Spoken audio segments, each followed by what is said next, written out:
Hi, welcome back. This is presentation 4 of the federal courts. We're going to look more at sort of the end product in this presentation. We're going to continue talking a little bit about how just different influences on the court. So when you think about judges, you think that they are above politics, but nevertheless there are powerful interest groups, powerful political movements that work hard to try and persuade the justices and federal judges to hear their grievances.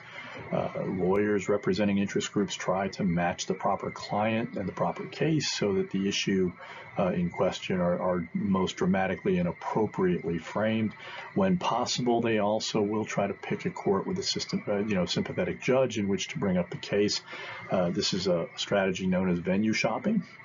It's very common. It's certainly the latest Supreme Court case that's being heard originated in a small Texas federal district area where there is one judge, Matthew Kaczmarek, he was a movement pro-life lawyer prior to becoming a federal judge, and he's the only judge in that district.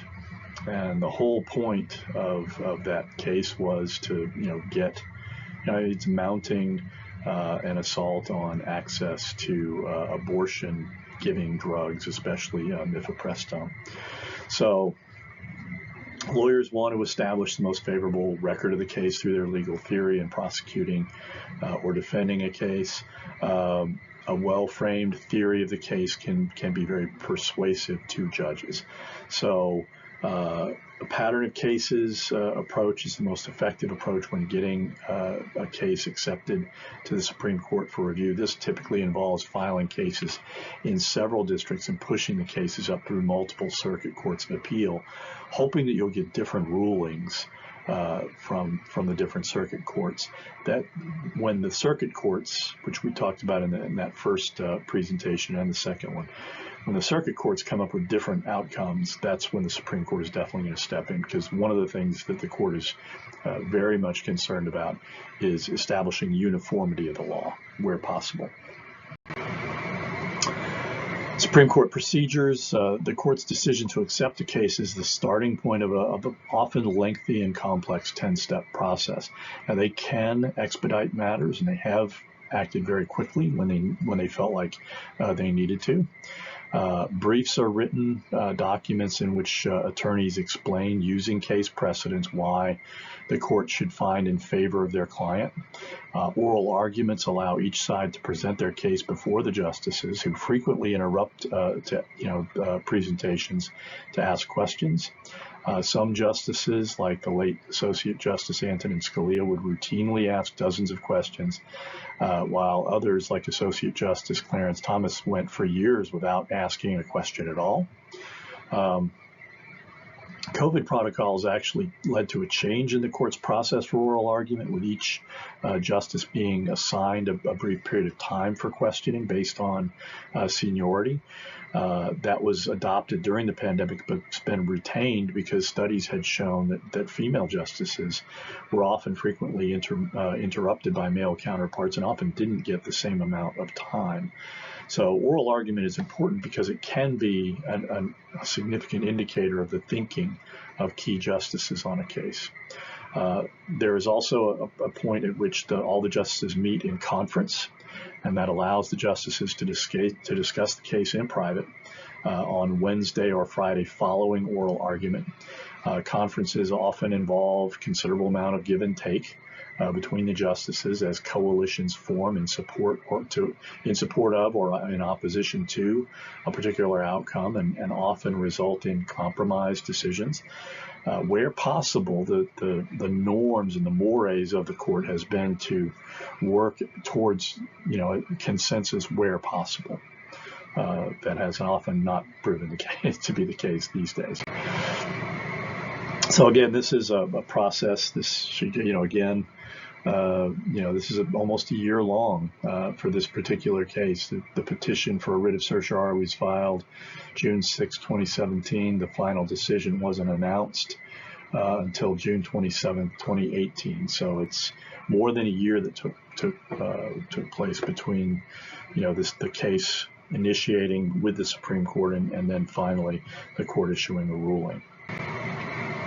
Opinion writing, the Chief Justice or the senior most justice in the majority writes or assigns to another member the majority responsibility of the majority, the responsibility for writing what is known as the majority opinion. The majority opinions have the force of law, and again can significantly alter legal interpretations of prior legal precedents. The example of Smith versus Allwright offers a really good illustration of the importance of the assignment of justices for the majority opinion. The case revolved around the Democratic primary election rules in states from the former Confederacy, which banned blacks from participation. These so-called white primaries involved massive imposition of voter suppression tactics and meant that only a few counties in Appalachia had competitive, general elections.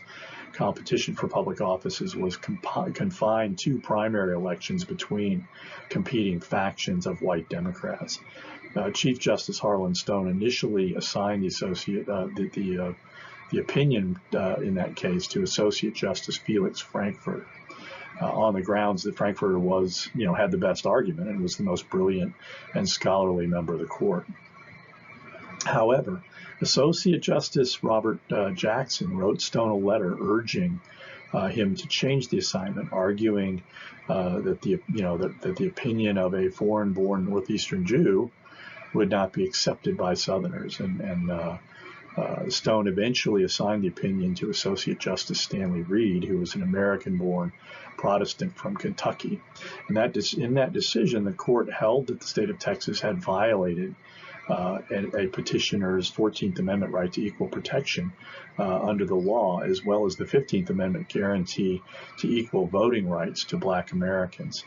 That decision in 1944 led to dramatic increases in black voter registration throughout the South and prefaced later advances resulting from the civil rights movement of the 1950s. So once the opinion has been drafted, some members of the majority may want to write what is known as a concurring opinion. And that, in essence, a concurrence is basically saying, I agree with the final decision. I would have gotten there a different way. I would have, applied a different rule. I would have used a different approach in reasoning through the case. Again, and in some instances, it will be that they disagree with some aspect of the majority opinion's reasoning, but not to the extent that they would withhold their vote. Dissenting opinions are very important. Justices who disagree with the opinion of the majority may choose to write a dissenting opinion. Dissenting opinions signal opposition and are less subject to the compromises that go into majority opinions. Oftentimes dissenting opinions will be, one justice will write it and then other justices will endorse it. In recent, and then sometimes they'll all say, well, I want to write my own dissent. In the recent past, political polarization has often produced 5-4 decisions and again, created a lot of ground for lots and lots of dissenting opinions. So dissenting opinions' primary relevance is that they may at some future date become the majority. Associate Justice John Marshall Harlan served on the court for 33 years, was often known as the Great Dissenter, and wrote some of the more notable dissenting opinions. Supreme Court decisions are influenced by activism and ideology throughout the court's history. The court has shaped and reshaped the law through its invocation of judicial review. The Supreme Court acted as a profoundly conservative political institution over the course of the 19th century and into the 20th century.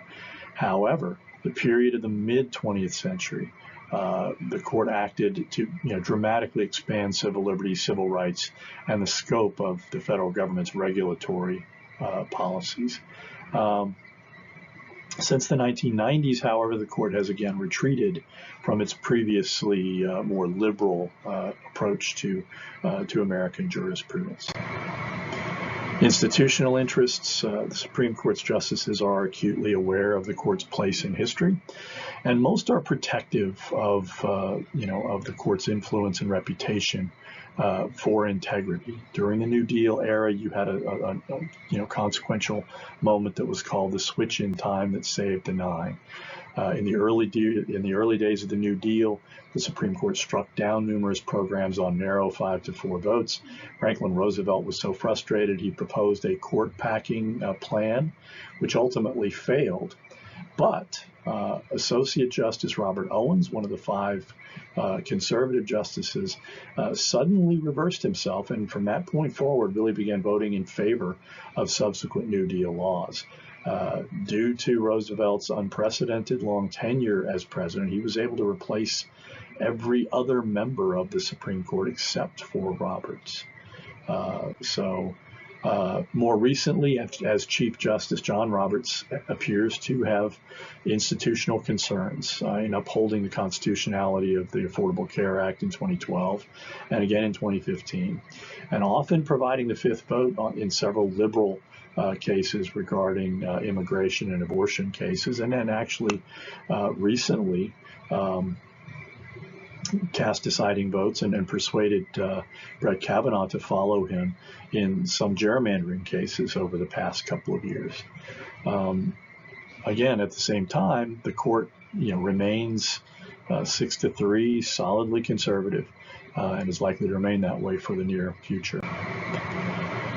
Activism and constraint. A powerful element of judicial philosophy revolves around this issue of whether judges should be activists or whether they should exercise restraint.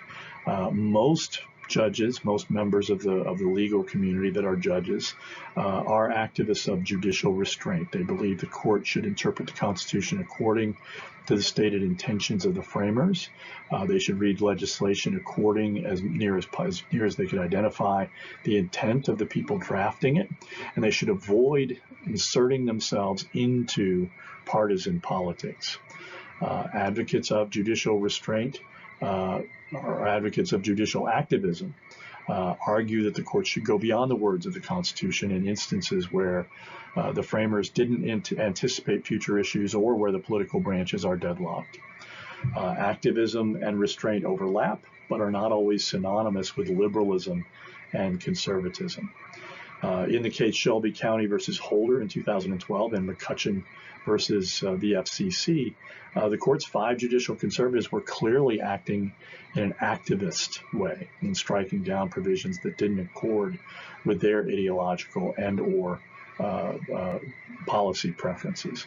Writing in dissent of the Shelby County case, Associate Justice Ruth Bader Ginsburg rejected the majority's conclusion that the reduction of voter discrimination had not obviated the need for the preclearance provision in the Voting Rights Act, and argued that throwing out preclearance when it has worked and is continuing to work to stop discriminatory changes is like throwing away your umbrella in a rainstorm because you're not currently getting wet.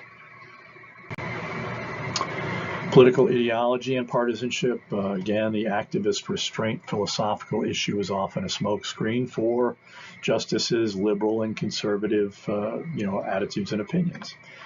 Democratic or Republican leanings often play an important role in judges' decisions. Recently, the creation of a 6-3 conservative majority has led to speculation that the court will move in a decisively more conservative direction on issues like abortion, gun rights, and regulatory policies. And on the first 2 issues, they clearly have. The Dobbs decision, overturning Roe versus Wade. Likewise, the New Brunsfeld decision on guns, and the rather novel argument that the only way a current law can be constitutional is if an analog can be found from the founding period. Contemporary comments by Associate Justices Barrett, Breyer, and Thomas have all attempted to refute the idea that justices are political creatures. Nevertheless, they are. Judicial power in politics. The federal courts have expanded in its role and influence over American politics, but still operates under several significant constraints. First, the courts are passive institutions and must wait until a case is brought before them before they can issue a ruling. Second, traditionally the courts are limited to the kinds of remedies they can provide, offering relief or assistance only to individuals and not to broad social classes. Third, courts lack enforcement powers and must rely on the acquiescence of other political institutions.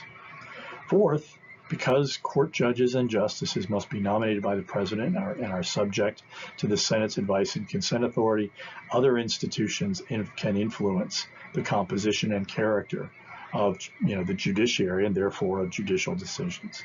In many areas, federal court's jurisdiction originates with Congress and not the Constitution. So the federal judiciary, what do you think? Originally, the framers conceived of the judiciary's role as one of protecting individual liberty from the government. Americans of all persuasions seem to view the courts as useful instruments through which to pursue their ideological or policy goals. While conservatives want to ban abortion and maximize economic productivity, liberals want to protect workers' rights in the workplace and reduce the role of private money in political campaigns. So if courts are simply one more set of policy-making institutions, who is left to protect the liberty of individuals? What would Karina Pichardo say about the role of the courts in American politics? Can you think of ways that the Supreme Court decisions have affected your life? For example, how might the court's campaign finance decisions affect who will govern the nation you inherit? How could the court's decisions on health care influence the type of care you receive and its cost to you? And alternatively, what costs will be shifted on to taxpayers? How will its decisions in the realm of immigration affect who will and will not be able to call themselves American?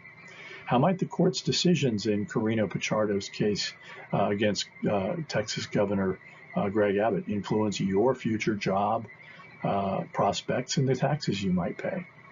Given what you know, do you view the court as the least dangerous branch of government or as an imperial judiciary? What evidence do you see for each characterization? That's all for this presentation. When we come back, we're moving on to the last two chapters, which deal extensively with policy making and policy implementation. I'll see you next time.